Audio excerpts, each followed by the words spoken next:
Hey everybody, it's Michelle from Kansas City, and today I'm going to share with you kind of sort of an inspirational story. I don't know if it's really going to inspire you, but I'm really excited to share this with you. I'm doing a 90-day video challenge on my Instagram account, which only limits me to 15 seconds, and today I revealed that I had won the Kansas City Marathon 10 years ago, but I kind of sort of didn't, and so I'm going to reveal how I actually won the Kansas City Marathon, but I didn't actually win it, and hopefully it'll inspire you a little bit because I really love this story. Basically what happened 10 years ago, before I even met my husband, I was a runner and I ran usually every day or every other day.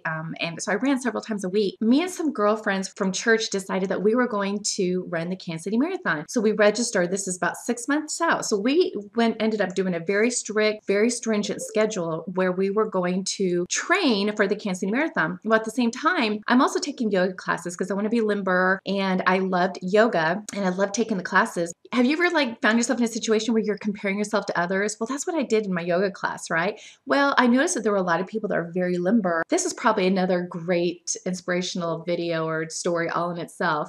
So one of the poses that I did, I was literally all the way down the floor, and all of a sudden I heard a rip, and it was my hamstring. I actually tore my hamstring. This is about 6 weeks prior to the race. I had to wait about a week and a half before I could even start training again. Basically what happened is a friend of mine, another friend of mine, who decided at the last minute 6 weeks prior that she wanted to run in it also, but she was just going to do the half marathon. So I decided to go ahead and still do the race, but just do the half marathon. And I thought, well, surely if I was going to do 26 miles, I could do 13. Well, what happened is the day of the race, when you show up, they give you a certain bib with a number on it, and the marathoners were wearing a bright yellow bib. But in addition to that, they also give you a chip that you put on your shoe so that they can track you so you know exactly what your time was. The full marathoners were wearing a bright yellow bib, and the half marathoners were wearing a green neon bib. Well, because I had registered for the full marathon, I was given a yellow bib. Well, the race starts. We start the race.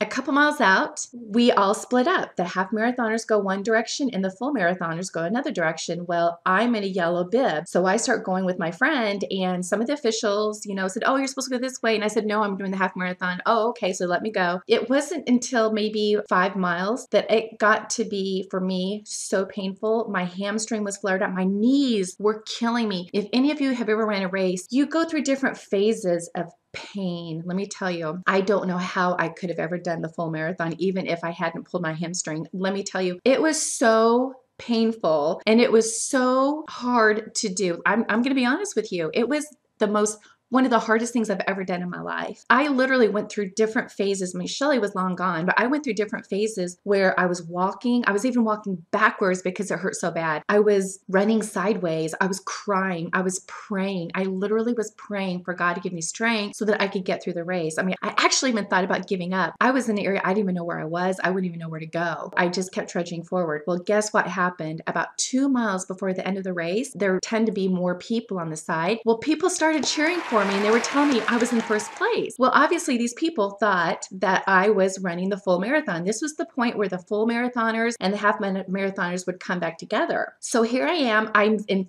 first place because for a full marathoner, they were still way back there. So here I am 2 miles before the end of the race, and people are on the side of the road cheering for me because they think I'm the girl that's in first place running the full marathon. Now, at first I was telling people, oh, I'm just doing the half marathon, but it got to be so many people that I couldn't just tell everybody. So here I am, I'm in pigtails, a pink outfit, a baseball cap. I did not look like a full-blown runner. So if you can just imagine being in my shoes, here I am 2 miles out, more and more people are cheering for me. What do you think I did? Do you think I continued to walk when people thought I was the winner? No, I actually was running faster. Number one, because I didn't want to look like a fool. I was too embarrassed. I could not tell everybody I was doing the half marathon. It got to be too many people. And also, it was inspiring. So many people were cheering for me. It felt awesome. But let me tell you, when I came around that corner and I heard my name on the intercom announcing me as the winner, and hundreds of people cheering for me. Guys, I know how it feels to win the Kansas City Marathon. Even though I didn't actually win, I know what it feels like. And